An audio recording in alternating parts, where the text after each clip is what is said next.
तो good afternoon students. आज की क्लास में हम लास्ट टर्म से एक दो हमने कुछ बेसिक से सवाल देखे थे कूलम्ब्स लॉ पे। ठीक है, हम थोड़ा सा थ्योरेटिकल डिस्कशन आज आगे बढ़ाएंगे। ठीक, और ये समझने की कोशिश करेंगे कि भाई चलो ठीक है, चार्जेस हैं मान लिया बहुत सारे।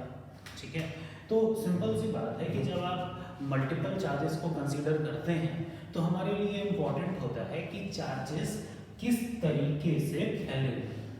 ठीक है, चार्जेस किस तरीके से फैले हुए हैं। ठीक, जैसे मान लो क्या हो कि इसे मैं क्या करूँ कि ये मैं मान लो मार्कर में लिखो और मैं ऐसे इसको छिड़क दूँ दोबारा कुछ एग्जाम्पल दिखाता हूँ। और एग्जाम्पल से ये इसमें इंक है।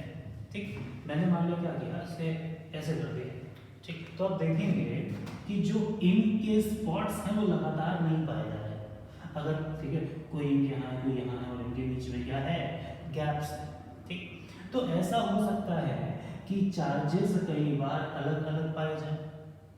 ठीक, समझ में। और ऐसा भी हो सकता है कि जो मल्टीपल चार्जेस हैं वो लगातार पाए जाएं। वो कैसे पाए जाएं लगातार, जैसे मान लिया ये एक लाइन खींच दी तो ये ऐसे लगातार पाई जा रही है। ठीक, समझ में। जैसे मान लो मेरी टी शर्ट का कलर ब्लैक है, यूनिफॉर्म तरीके से ब्लैक है। ठीक, तो बहुत सिंपल सी बात है कि जो चार्जेस का बिखराव है कहीं पर भी वो दो तरह का होता है। एक कहलाता है हमारा कंटिन्यूअस चार्ज डिस्ट्रीब्यूशन और एक कहलाता है डिस्क्रीट चार्ज डिस्ट्रीब्यूशन। चार्जेस दो तरह से फैलते हैं। जैसे पहला मैंने बोला कंटिन्यूअस चार्ज डिस्ट्रीब्यूशन, पहला कहलाएगा कंटिन्यूअस चार्ज डिस्ट्रीब्यूशन, दूसरा कहलाएगा डिस्क्रीट चार्ज डिस्ट्रीब्यूशन। याद है जब आपको सेंटर ऑफ मास पढ़ा रहा था तो मैंने आपको दो तरह के मास सिस्टम बोले थे। एक बोला था डिस्क्रीट मास सिस्टम और एक बोला था कंटिन्यूअस मास सिस्टम। तो डिस्क्रीट चार्ज सिस्टम तो समझ में आ गया, इस पर हमने सवाल भी लगा रखे हैं। अभी कुछ और सवाल करेंगे डिस्क्रीट चार्ज सिस्टम पे। आज का लेक्चर सिर्फ थ्योरेटिकल डिस्कशन है, बहुत बेसिक सा। ठीक, अब आप कंटिन्यूअस चार्ज डिस्ट्रीब्यूशन की बात करें तो आप देखेंगे कि भाई चार्ज मान लिया फैले हुए हैं, तो चार्ज कैसे फैल सकते हैं। ठीक है, तीन तरीकों से। कितने तरीकों से? तीन तरीकों से। ऐसा हो सकता है कि चार्जेस किसी पतली लाइन पे पाए जाएं लगातार। ठीक, ऐसा हो सकता है कि चार्जेस किसी सरफेस पे पाए जाएं। सरफेस फॉर एग्जांपल से मेरे पास कोई पतली सी शीट हो, मेरे पास क्या हो गई पतली सी शीट हो, जैसे मान लो कोई पीस ऑफ पेपर है या पीस ऑफ क्लॉथ है, कुछ भी हो, कोई इस तरह की शीट हो जिस शीट पे चार्जेस क्या हो, लगातार पाए जाएं। ठीक है, इसको हम बोल देते हैं सरफेस चार्ज डिस्ट्रीब्यूशन। लाइन पे जब पाया जाता है तो बोलते हैं लीनियर चार्ज डिस्ट्रीब्यूशन।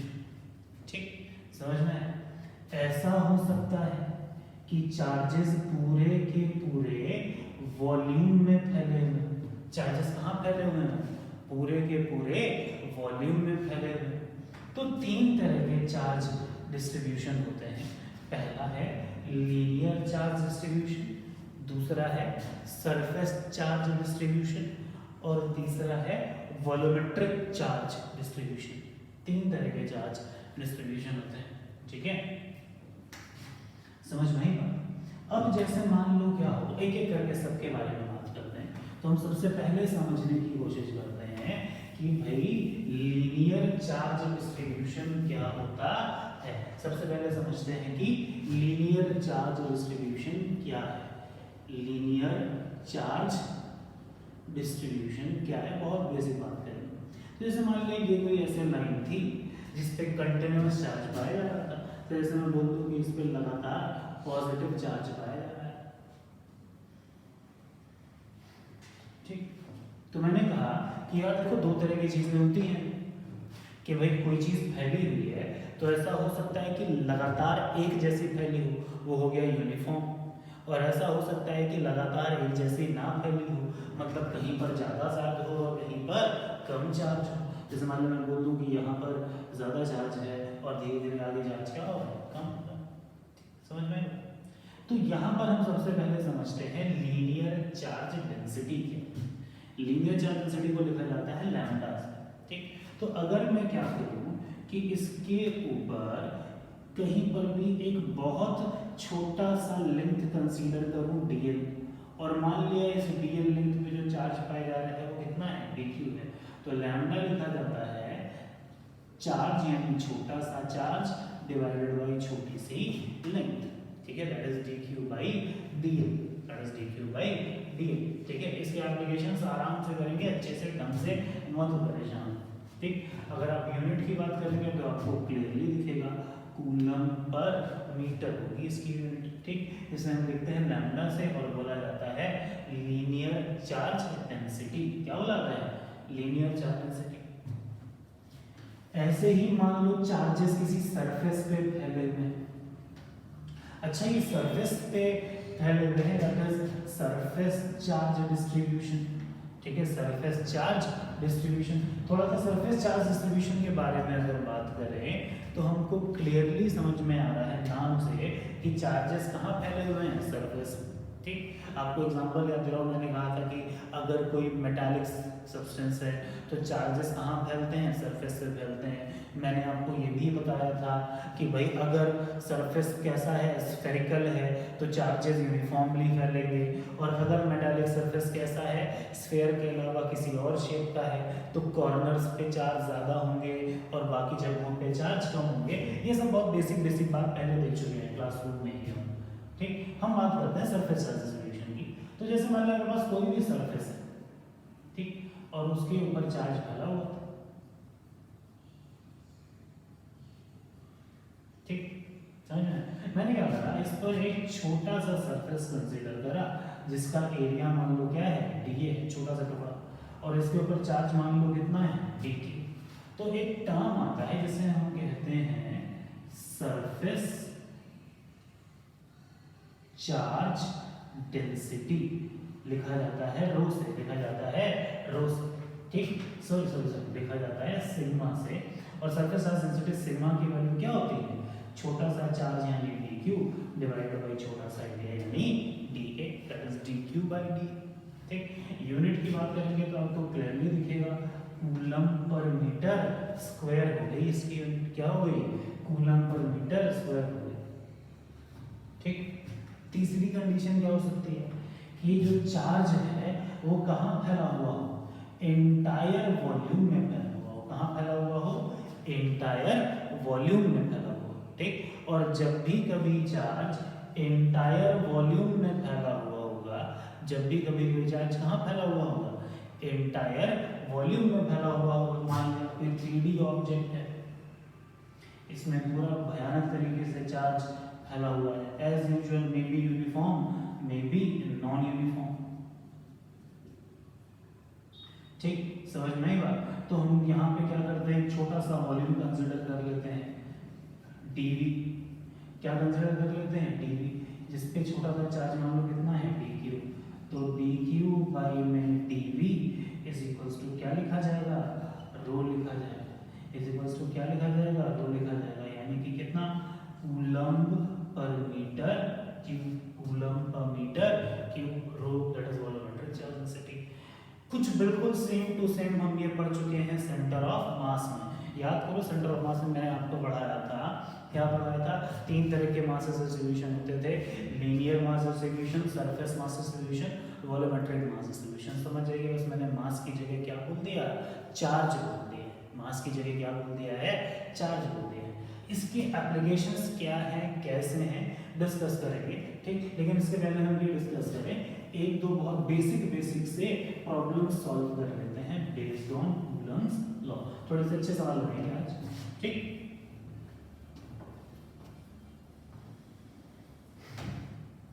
चलो,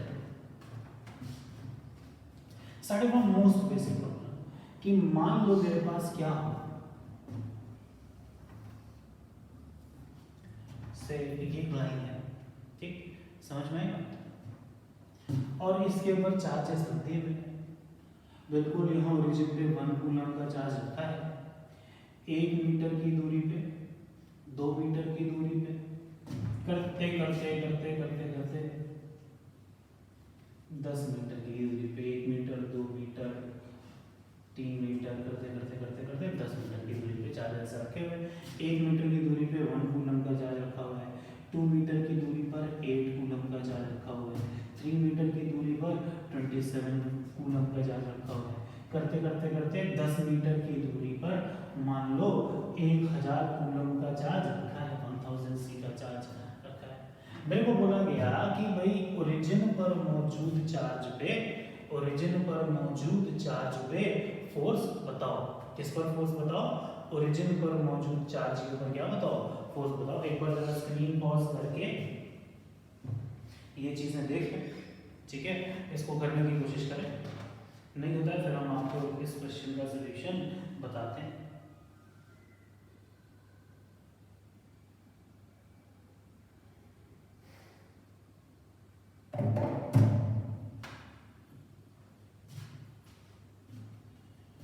चलो करना शुरू करते हैं। ये 1 कूलम वाला जो चार्ज है, क्या इस पर फोर्स इधर लगाएगा? 8 वाला भी इधर लगाएगा, 27 वाला भी इधर लगाएगा। यानी कि 1 वाले की वजह से, 8 वाले की वजह से, 27 वाले की वजह से, इन सब की वजह से फोर्स कहाँ लग रहा होगा? लेफ्ट हैंड साइड पर लग रहा होगा। ठीक, समझ में बात? तो फोर्सेस लिख देते हैं और क्या कर देंगे? ऐड कर देंगे। किस डायरेक्शन में लगेगा? लेफ्ट हैंड साइड पे लगेगा, तो फोर्स माइनस साइन से लिख दूंगा। ठीक, तो चलो नेट फोर्स लिखते हैं। 1 वाले की वजह से क्या फोर्स लिखोगे? K इंटू में 1 इंटू में 1 बाई में दूरी कितना? 1 स्क्वायर प्लस K। अच्छा ये 8 कूलम यानी 2Q बाई में 2 स्क्वायर। ऐसे ही K इंटू में 3Q बाई में 3 स्क्वायर। करते करते करते K इंटू में 10Q बाई में कितना? 10 स्क्वायर। क्या ये मार देंगे? सिर्फ क्या बचेगा? 10। सिर्फ क्या बचेगा? 10। ठीक, समझ में आई बात? चलो भाई, अच्छा बहुत सुंदर। अब मैं क्या करता हूँ, प्रॉपरली इन सब में से अगर तुम ध्यान दो, यहाँ क्या बचा? 1, यहाँ क्या बचा? 2, यहाँ क्या बचा? 3। तो अगर मैं K कॉमन ले लूँ तो यहाँ क्या बचा? 1, यहाँ क्या बचा? 2, यहाँ क्या बचा? 3। Plus plus plus plus plus करते करते कहाँ तक पहुँच गए? 10 तक। 1 plus 2 plus 3 plus 4 plus 5 plus 6 plus 7 plus 8 plus 9 plus 10। इसके वजह से हम याद है क्या होता है? अगर बाई चांस मैं एक सीरीज लिख दूँ, क्या लिख दूँ? 1 plus 2 plus 3 plus plus plus plus n। इसका फॉर्मूला अगर आपको याद हो तो हम लिखते हैं n इंटू में n प्लस 1 बाई में कितना? 2। ठीक, बाई में कितना? 2। तो ये हो गया K इंटू में कितना? जल्दी जल्दी बोल दो। n की जगह यहाँ पे क्या है? n की जगह क्या है यहाँ पे? 10 इंटू में 10 प्लस 1 कितना? 11 बाई में कितना? 2। यानी कि ये कितना हो गया? 55 टाइम्स ऑफ K। K की वैल्यू कितनी है? 1/4 पाई एप्सिलॉन नॉट वैल्यू रख दूंगा मैं। ठीक, क्योंकि ये फोर्स लेफ्ट हैंड साइड की तरफ है तो आगे क्या लगा देता हूँ? Minus sign. आगे क्या लगा देता हूँ? Minus sign. ठीक, ये बहुत बेसिक सा इलस्ट्रेशन है। ठीक, अब मान लिया मेरे को सेम इलस्ट्रेशन को थोड़ा सा क्या बनाना हो? टफ बनाना। अच्छा एक चीज याद रखें कि भाई फिजिक्स सिर्फ यहाँ तक थी। जब अब मैंने ये स्टेप सॉल्व करके ये लिखा है तो ये प्योर मैथमेटिक्स है। ठीक है, अगर आपको इस तरह के फॉर्मूले याद होंगे तो ही काम चलेगा। ठीक, चलिए अगर सॉल्यूशन समझ में आ गया हो तो उतार लें। ठीक, चलिए अभी थोड़ा सा ढंग का सवाल करते हैं। ठीक है, ढंग का सवाल क्या करते हैं? सेम सवाल है, बस थोड़ी सी वैल्यूज चेंज कर देता हूँ। कैसे चेंज करता हूँ देख लीजिए। मान लो सेम क्वेश्चन है,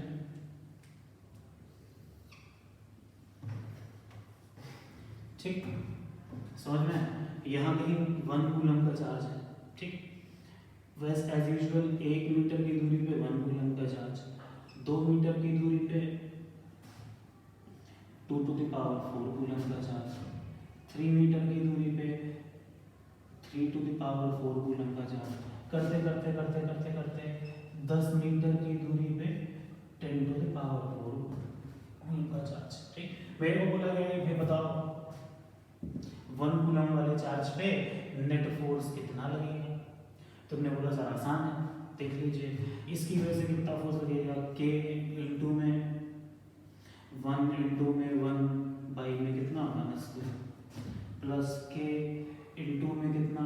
2 टू द पावर 4 इंटू में 1 by 2 square plus K into में 3 to the power 4 multiplied by 1 by 3 square. करते करते करते करते K इंटू में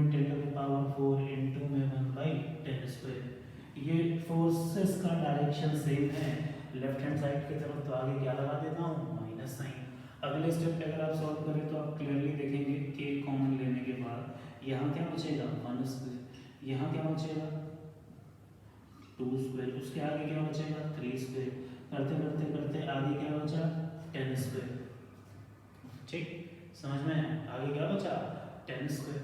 ठीक, अच्छा 1 square plus 2 square plus 3 square, अगर बाई चांस आपके पास ये सीरीज दी गई हो तो इसके लिए फॉर्मूला क्या होता है। ठीक, जो बच्चे मैथ्स वाले हैं उनको ये फॉर्मूला वैसे रटा हुआ होगा, आपने पढ़ा होगा पुरानी क्लासेस में। ठीक, जल्दी बताएं क्या होता है।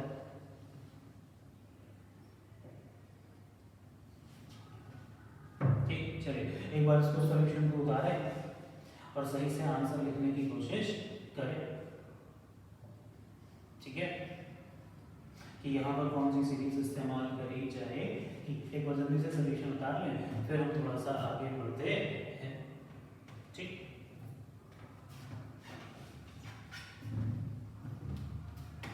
चलिए इसके लिए फॉर्मूला लिख देता हूँ 1 square plus 2 square plus 3 square plus plus plus plus plus n square. इसके लिए फॉर्मूला था n इंटू में n प्लस 1 इंटू में 2n प्लस 1 बाई में 6। ठीक, समझ में। चलो अब एक सवाल तुम्हारा होमवर्क है। ठीक, होमवर्क क्या है, मैं कुछ नहीं, अब की बार डेटा बदल देता हूँ। अब क्या एग्जाम में टाइम पास कराना है तो ये 2 टू द पावर 4 की जगह ये 2 to the power 5, 3 to the power 5 करते करते करते ये 10 टू द पावर 5 कूलम के चार्जेस दे दिए मैंने। ठीक, मैंने बोला आप सॉल्व करो, तो आपको क्लियरली दिख रहा होगा कि अब की बार सीरीज क्या बनेगी 1 cube plus 2 cube plus 3 cube plus 4 cube up to. ठीक, समझ में आई बात। ये एक सवाल आपका होमवर्क एक बार खुद से ट्राई करेंगे। थोड़ा सा और टफ बनाना हो तो यहाँ पर कुछ चार्जेस दे सकता हूँ एक्स एक्सिस पे, कुछ चार्जेस दे देता हूँ वाई एक्सिस पे। आपसे पूछ लूंगा कि बताओ 1 कूलम वाले चार्ज पे कितना फोर्स लगेगा, तो आप क्या करेंगे एक्स पे फोर्स अलग लिख देंगे आई कैप, वाई पे फोर्स अलग लिख देंगे जे कैप, और आई कैप प्लस जे कैप के फॉर्म में आपका आंसर आ जाएगा। ठीक, मल्टीपल वैरायटीज ऑफ क्वेश्चंस बनाए जा सकते हैं। याद रखें 1-2 लेक्चर प्योर मैकेनिक्स और थोड़ी सी मैथमेटिक्स इस्तेमाल होगी। ठीक है, चलिए अब एक अच्छा सवाल करते हैं। ठीक, एक ढंग का सवाल करते हैं। ठीक, लिखें क्वेश्चन लिखें।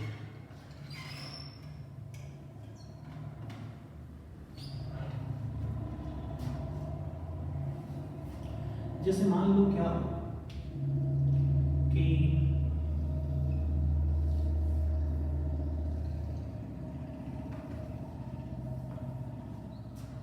मैंने बोला कि मेरे पास मान लिया चार्जेस रखे हैं इस तरीके से, 1 मीटर की दूरी पर, 2 मीटर की दूरी पर, 3 मीटर की दूरी पे। यहाँ पर 1 कूलम का चार्ज रखा है। ठीक, 1 मीटर की दूरी पे 1 कूलम का चार्ज, 2 मीटर की दूरी पे -2 कूलम का चार्ज, 3 मीटर की दूरी पे 3 कूलम का चार्ज, 4 मीटर की दूरी पे -4 कूलम का चार्ज, 5 मीटर की दूरी पे 5 कूलम का चार्ज। करते करते करते इन्फिनिटी तक चार्जेस ऐसे रखे हुए। मेरे को बोला गया कि बताओ ओरिजिन पे अगर 1 कूलम का चार्ज रखा हो तो इस पर नेट फोर्स कितना लगेगा। तो कुछ नहीं भाई, एक की वजह से फोर्स पॉजिटिव लगेगा, दूसरे की वजह से फोर्स नेगेटिव लगेगा। तो मैं मान लेता हूँ कि लेफ्ट हैंड साइड पॉजिटिव है, तो अगर लेफ्ट हैंड साइड पॉजिटिव तो right hand side negative, left hand side positive तो राइट हैंड साइड नेगेटिव। फिलहाल मैं मैग्नीट्यूड में ज़्यादा इंटरेस्टेड हूँ। ठीक, मैंने क्या मान लिया left side positive, left side positive. ठीक, तो अगर मैंने लेफ्ट साइड पॉजिटिव माना है तो 1 वाले का फोर्स पॉजिटिव मानूंगा और 2 वाले का फोर्स क्या मान लूंगा नेगेटिव मान लूंगा, क्योंकि वो अट्रैक्ट करेगा और राइट साइड की तरफ लगेगा।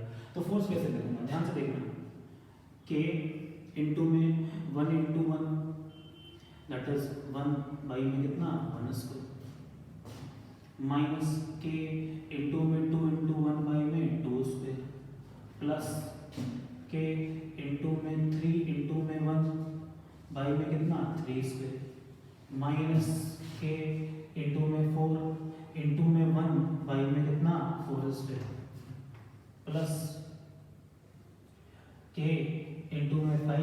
5 में 5 स्क्वायर, करते करते करते ये क्या हो गया, sum up to infinite terms.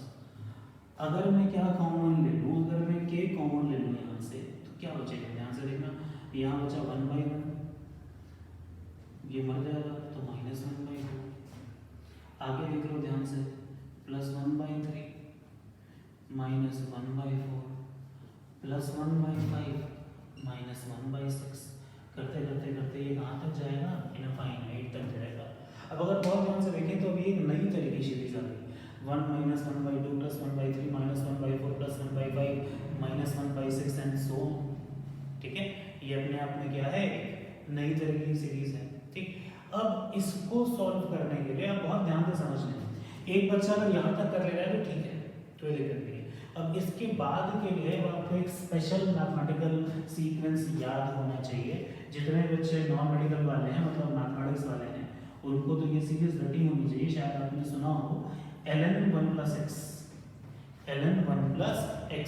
एक बार याद करें ln 1 + x का एक्सपेंशन क्या होता है।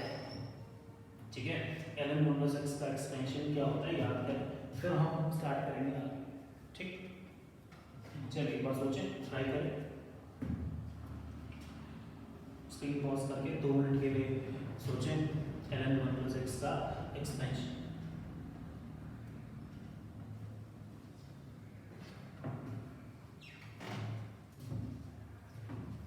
चलिए देखता हूँ, ln 1 + x का एक्सपेंशन होता है 1 प्लस, जल्दी सोचें सोचें सोचें, ln 1 + x, चलिए लिख देता हूँ, 1 + 1 - x² प्लस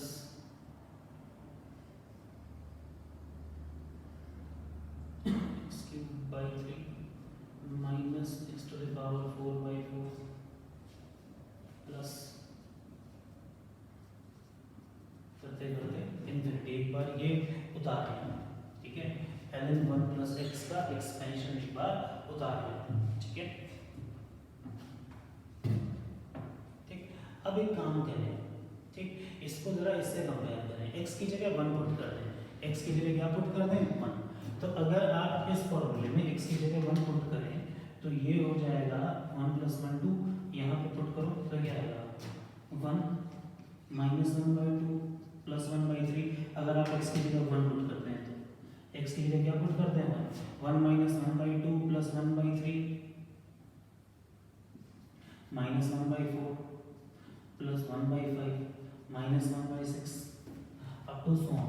ठीक, तो अगर आप ध्यान दें तो ये वैल्यू बिल्कुल यहाँ पर ऐसे लिखी हुई है, यानी कि असल में जो ये पूरा का पूरा टर्म है, ये असल में ln 2 that is log 2 base e है। तो यानी कि सीधा सीधा मेरा फोर्स हो गया कितना, के ब्रैकेट में ln 2 that is log 2 base e। अब हो सकता है कि एग्जाम में जब आप ऑप्शन लिखें तो कोई ऑप्शन इस फॉर्म में हो, ln 2 को log के फॉर्म में लिखने के लिए 2.303 से मल्टीप्लाई करते हैं, तो ये हो जाएगा 2.303 के log 2। ये वैल्यू और ये वैल्यू दोनों क्या है, सेम है। ठीक, समझ में आई बात। ठीक, अब जैसे मान लो मेरे को इसी पर एक टफर वेरिएंट बनाना हो, तो मैं x एक्सिस पे भी वेरिएशन लिख दूंगा चार्जेस का, y पर भी वेरिएशन लिख दूंगा चार्जेस का, और आपको आंसर निकालना पड़ेगा। चलिए एक सवाल आपके लिए होमवर्क लिख देते हैं। ठीक, होमवर्क में सवाल है,